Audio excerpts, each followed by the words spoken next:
Hello friends, नमस्कार आप सभी को। और आज का ये जो अपना वीडियो है ये स्पेशली आरपीएससी के द्वारा अभी मई और जून में जो फर्स्ट ग्रेड बायोलॉजी एग्जाम होना है उसकी प्लानिंग को लेके है। देखिए, कंपटीशन के इस माहौल में आपकी प्लानिंग बहुत इम्पोर्टेंट होती है। और आप जो प्लानिंग कर रहे हैं क्या वो एक सटीक प्लानिंग है, या आपने जो भी स्ट्रेटजी बनाई है तो बनाते समय आपने फैक्ट्स को काम में लिया या नहीं लिया, या क्या गारंटी है कि आप जो पैटर्न फॉलो कर रहे हो उससे आपको सक्सेस वो मिलेगी। तो ये जो तमाम चीज़ें होती हैं ये क्रिटिकल जो एनालिसिस होता है उस पर डिपेंड करती है, क्योंकि देखिए आप सभी को इस एग्ज़ाम के लिए जाना भी है। और नो डाउट आप बहुत अच्छे से मेहनत कर रहे होंगे और एक अच्छे स्कोर के साथ इसको क्रैक भी करना चाहते हैं। तो आज के इस वीडियो में कुछ ऐसी बातें अपन करने वाले हैं कि आरपीएससी स्कूल लेक्चरर तो कमिंग एग्जाम है जिसमें कि अभी 85 पोस्टें हैं। तो वो सब अपन कैसे क्रैक करें, और इसकी प्लानिंग के अंदर जो पिछली एग्जाम जो कि 2024 का एग्जाम रहा था 67 पोस्ट के लिए, उसका डाटा या उसके एग्जाम पेपर, उसके कट ऑफ मार्क्स, इन सारी चीज़ों को इसमें अपन एक सही तरीके से इंक्लूड करके देखें तो क्या पिक्चर निकल के आती है वो आज के इस वीडियो में हम समझने की कोशिश करते हैं। चलिए अपन बात करते हैं कि सबसे पहले अपन देखते हैं कि पिछला जो आपका पेपर रहा था 2024 के एग्जाम का, वहाँ पे क्वेश्चंस वो कौन से सेक्शन से किस प्रकार से आए थे। तो क्योंकि मेरा सब्जेक्ट बॉटनी है तो मैंने बॉटनी के एंगल से ही इसको तैयार किया है। तो बॉटनी के जो स्टूडेंट्स हैं या जिनका बैकग्राउंड बॉटनी है वो इस पेपर में कितना कुछ कर सकते थे, और रियलिटी क्या है पेपर की और सिलेक्शन की रियलिटी क्या है उसको जानते हैं। देखो बॉटनी के जो क्वेश्चंस हैं टॉपिक वाइज देखें तो इकोलॉजी एंड एनवायरनमेंट से 22 क्वेश्चंस है। हालांकि कुछ क्वेश्चंस हैं वो जूलॉजी बैकग्राउंड के भी होते हैं, बट आप इनको आराम से कर सकते हैं, ऐसा कोई इश्यू नहीं होता है कि ये जूलॉजी से ही होते हैं। ऐसे टेक्निक्स के क्वेश्चन हैं और ये कॉमनली दोनों सब्जेक्ट्स के कर सकते हैं। तो 22 क्वेश्चन इकोलॉजी एंड एनवायरनमेंट से थे। टेक्निक्स के 14 क्वेश्चन है, जो अपने आप में बहुत बड़ा नंबर है, ह्यूज नंबर है। एक छोटे से सेक्शन से 14 क्वेश्चन आते हैं, एक बहुत बड़ा इंपॉर्टेंट फैक्टर है। प्लांट एम्ब्रियोलॉजी, उसमें 11 क्वेश्चन है। एक छोटा सा बुक आता है प्लांट एम्ब्रियोलॉजी, अगर आपको कवर करना है तो एम्ब्रियोलॉजी ऑफ एंजियोस्पर्म से एक जो बुक आती है उस बुक से ये कंप्लीट कवर हो जाता है। चाहे आप फर्स्ट ग्रेड की बात कर रहे हो, चाहे आप असिस्टेंट प्रोफेसर की बात कर रहे हो, या आप मतलब कि किसी भी लेवल के एग्जाम की बात कर रहे हो, अगर आपको एम्ब्रियोलॉजी के क्वेश्चन सही करने हैं तो आप एम्ब्रियोलॉजी ऑफ एंजियोस्पर्म जो बुक है उसको आप प्रीफर कीजिए। नो डाउट आपका एक भी क्वेश्चन यहाँ से गलत नहीं होगा। तो 11 क्वेश्चन बहुत बड़ा फैक्टर होता है।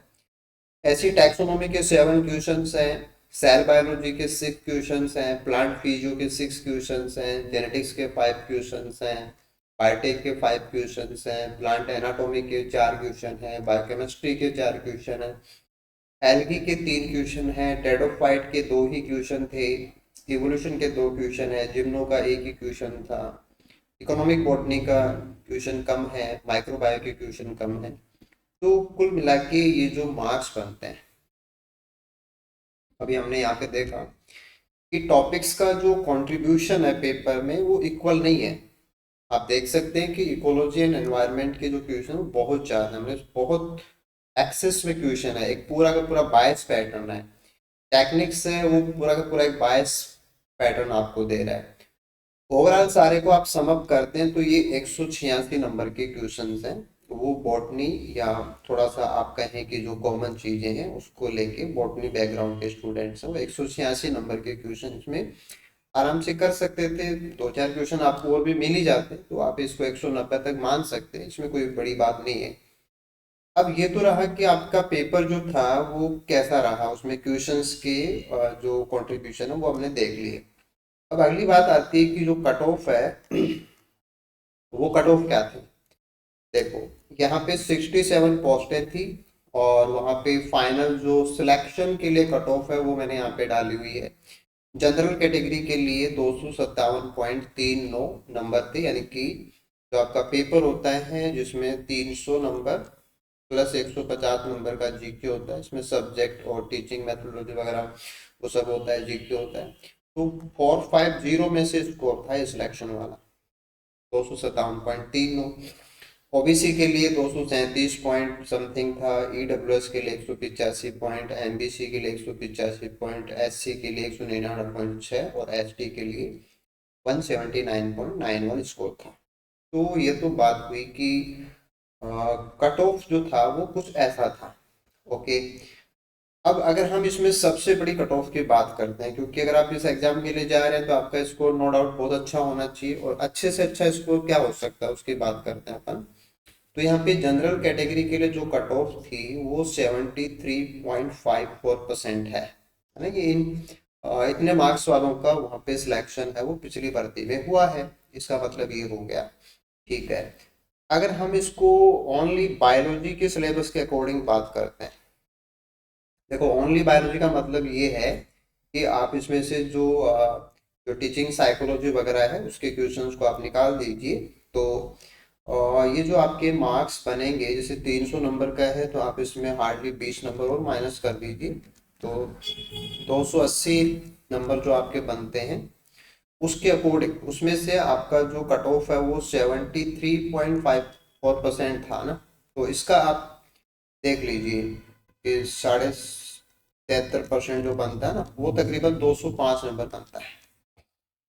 यानी कि अगर आप ओनली सब्जेक्ट सब्जेक्ट की जो कंट्रीब्यूशन है उसको कट ऑफ, जो हाईएस्ट कट ऑफ है उस हाईएस्ट कट ऑफ के साथ में अगर आप इसको देखते हैं तो ये नंबर 205 बनता है। ठीक है, 450 के कंपैरिजन में अपनी बात हो रही है, 450 के अगेंस्ट में 205.912 नंबर है, वो आप जो ओनली आपका बायोलॉजी सब्जेक्ट है वहां से आप कट ऑफ के एंगल से इसको ले सकते थे। ठीक है, अब इसके बाद में देखो अभी हमने बॉटनी की बात की, यहाँ पे हमने देखा कि जो बॉटनी था वहाँ 186 नंबर के क्वेश्चन हैं वो आ रहे हैं, जो कि रफली 190 के बराबर जा सकता है ना, ये एक छोटी सी बात थी। अब बॉटनी का जो क्वेश्चन है वो हमने जैसे 186 मैंने यहाँ पे काम में लिया है। अब 186 नंबर आपके बॉटनी में आ सकते हैं। ओके, देन यहाँ पे ये भी आप लोग बहुत अच्छे से जानते हैं कि जो जीके का पेपर है उसमें मिनिमम मार्क्स आपके लाने मस्ट हैं 40%, तो 60 नंबर आपको यहाँ पे लाने पड़ते हैं। तो 186 और उसके बाद में आप इसमें 60 और जोड़ दीजिए,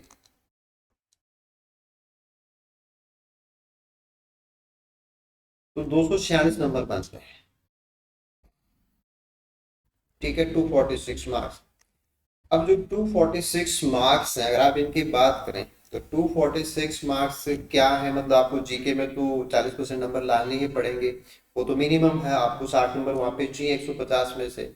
अब सब्जेक्ट में ओनली बॉटनी, वो भी कितना, फाइनल कट ऑफ के बराबर, यानी कि 73%।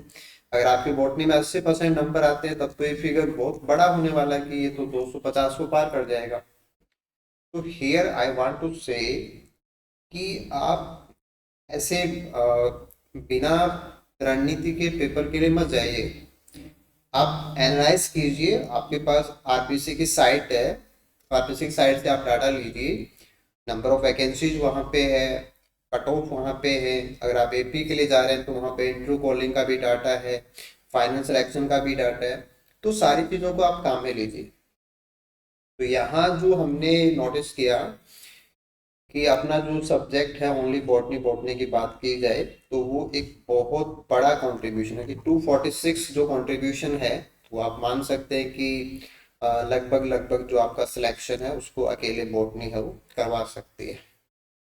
तो जब बात आती है कि बायोलॉजी में बॉटनी एंड जूलॉजी दो सब्जेक्ट हैं, और अ, ये तो मैंने 2024 के पेपर की बात की है, आप खुद इससे पहले के पेपर डाउनलोड कीजिए और डाउनलोड करके उनको एक ही क्वेश्चन को एनालाइज कीजिए, आपके 10 मिनट लगेंगे।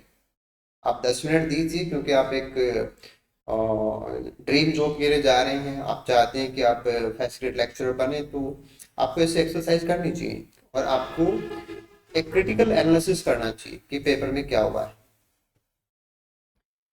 तो आज के इस वीडियो में हमने देखा कि आरपीएससी स्कूल लेक्चरर बायोलॉजी बनना कितना आसान है और इसकी प्लानिंग में कौन सी चीज़ों का ध्यान देना है और अपनी जो रणनीति है उसमें क्या होना चाहिए, कहाँ अपन को ज़्यादा काम करने की ज़रूरत है, कैसे काम करने की ज़रूरत है, स्कोरिंग को कैसे मैनेज करने की ज़रूरत है। अब जैसे आपका लेटेस्ट जो वैकेंसी है 2026 अभी मई जून में जो पेपर होना है वहाँ पे 85 पोस्ट है। तो अब प्लानिंग जो है उस पर टाइम का भी फर्क पड़ता है। अगर आपका 2 साल का टाइम है तो आपकी प्लानिंग कुछ अलग प्रकार से होती है, 6 महीने का टाइम होता है तो कुछ अलग होती है, अगर आपके पास 1 महीने का ही टाइम होता है तो प्लानिंग का उसके अकॉर्डिंग चेंज करनी होती है। अगर आप वर्किंग हैं, कहीं आप जॉब कर रहे हैं, कोई काम आपको करना पड़ता है, टाइम का शॉर्टेज आपके पास है, तो उसका भी फर्क पड़ता है। तो यहाँ 85 पोस्ट के लिए आप बिल्कुल से एक सटीक प्लानिंग कीजिए। आपके जो भी कोर सब्जेक्ट जिन पे आपकी कमांड है उनको बहुत अच्छे से कीजिए। उसके बाद में जो ज़्यादा फ्रूटफुल हैं, जो आपको रिटर्न ज़्यादा अच्छे से देते हैं पेपर के अंदर, उन चीज़ों को बढ़िया से कवर कीजिए।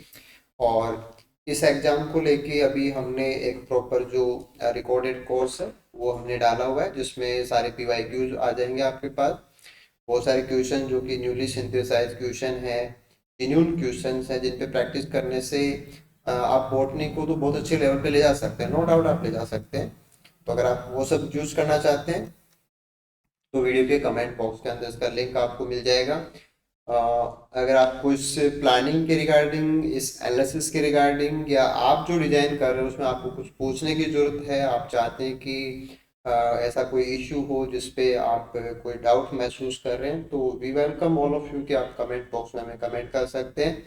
बट मुझे पूरी उम्मीद है कि अगर आप एक अच्छे प्लानिंग के साथ सारा डिजाइन करके फिर आप इस पे काम करेंगे तो इस एग्जाम को क्रैक करना कोई ज़्यादा टिपिकल बात नहीं है। बस ये कि आप एक सटीक रणनीति का इस्तेमाल कीजिए, जहाँ जहाँ जिन जिन चीज़ों की आपको ज़रूरत है आप उनका यूज़ कीजिए। अगर आपको बुक्स वगैरह की नीड है तो आप यूट्यूब के ऊपर हमारी कुछ बुक्स सजेस्ट की हुई हैं, असिस्टेंट प्रोफेसर बॉटनी के लिए वो बुक्स मैंने सजेस्ट की थी, तो आप उनको भी देख सकते हैं। वहाँ यूजी स्टैंडर्ड, पीजी स्टैंडर्ड की सारी बुक्स हैं, वो एक लिस्टिंग के थ्रू आपको अवेलेबल हो जाएंगी। Thank you so much, good luck आप सभी को। वीडियो को आप लाइक जरूर से करना, शेयर करना, चैनल पे नए हैं तो सब्सक्राइब भी कर लेना। Okay then, thank you.